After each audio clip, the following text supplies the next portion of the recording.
maanaa kaninyo ang Santos kay Ebanghelyo sumala ni San Mateo. Si Jesus misugilon na usab og laing sambingay ngadto sa iyang mga tinun-an. Sama kini sa usa ka tawo nga hapit na mupanaw, gitawag niya ang iyang mga sulugoon o gipiyala niya sa iyang katigayunan. Gitagaan silang puhunan sumala sa ilang katakos.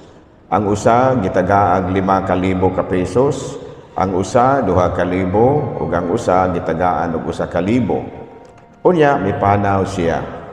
Ang sulugoon nga nakadawat og 5,000 ka pesos milakaw dayon o ginegosyo niya ang salapi o nakaganansa siya 5,000. Ang nakadawat og 2,000 mao gihapon ang gihimo. Nagigusyo siya, nakaganansya siya 5,000. Apan ang sulugoon nga nakadawat og 1,000 milakaw o nagkalot sa yuta, gitaguan niya ang salapi sa iyang agalon.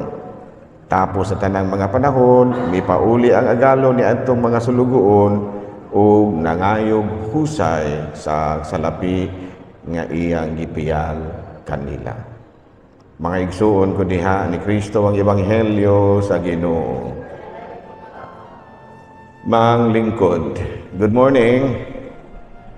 So, karong Domingguha, mamalandong na usab kita og laing pagtulunan na gitudlo kanato karong Domingguha pinaagi sa Biblia o gitudlo kanato ni Kristo.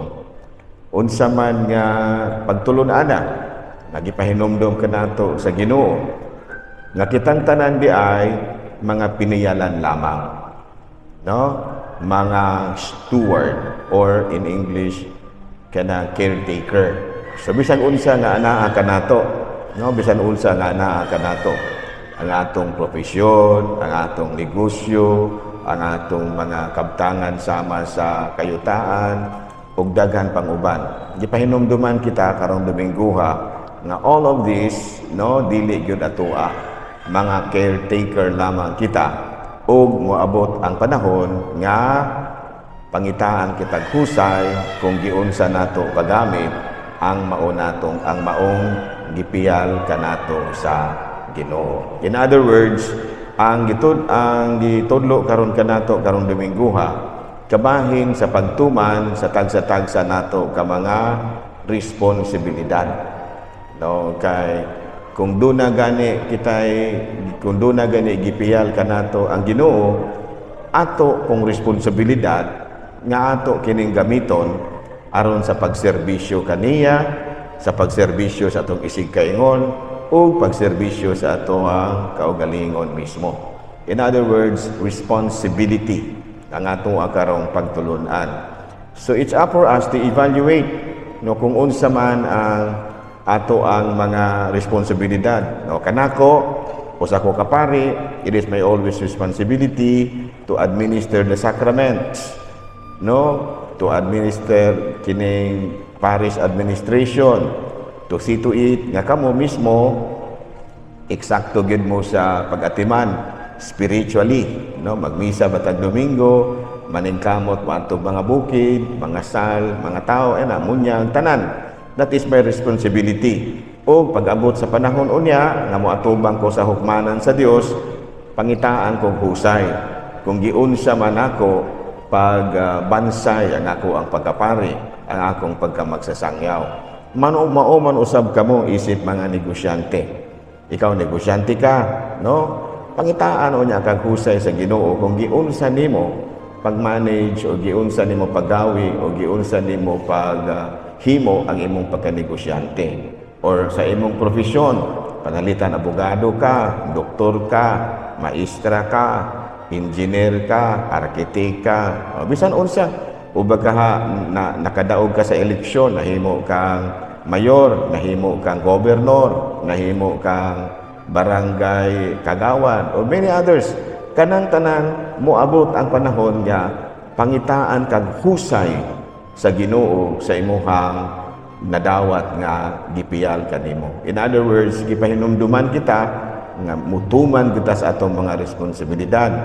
No, kay kabalo man ta unsay maayong buluhaton isip usa ka ingon ni ana. Nakabalo man ta unsay maayong buhaton isip negosyante, isip usa ka maestro maestra, isip usa ka engineer, isip usa ka architect.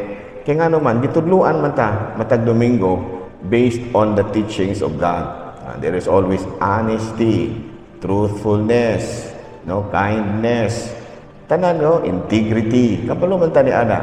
So dili ingon nga inosente kita ni ana. Nakabalo kayo kita kung unsay angay natong buhaton agi og pagtuman sa tagsa-tagsa nato ka responsibilidad in line with the teachings of God.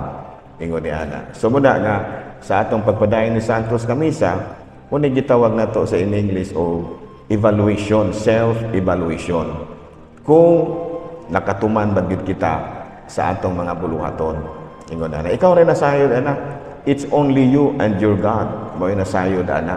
Tungod kay pag-atubang unya nimo sa hukmanan sa Dios, kung husayo na ang imuhang pagkatao, ikaw ra ang puy usa manubag. Wala may abogado dito nga mutabang nimo dito og usaon nimo pagtubag ng imuhang pangutana unya sa last judgment. So ikaw ra gyud manubag ana.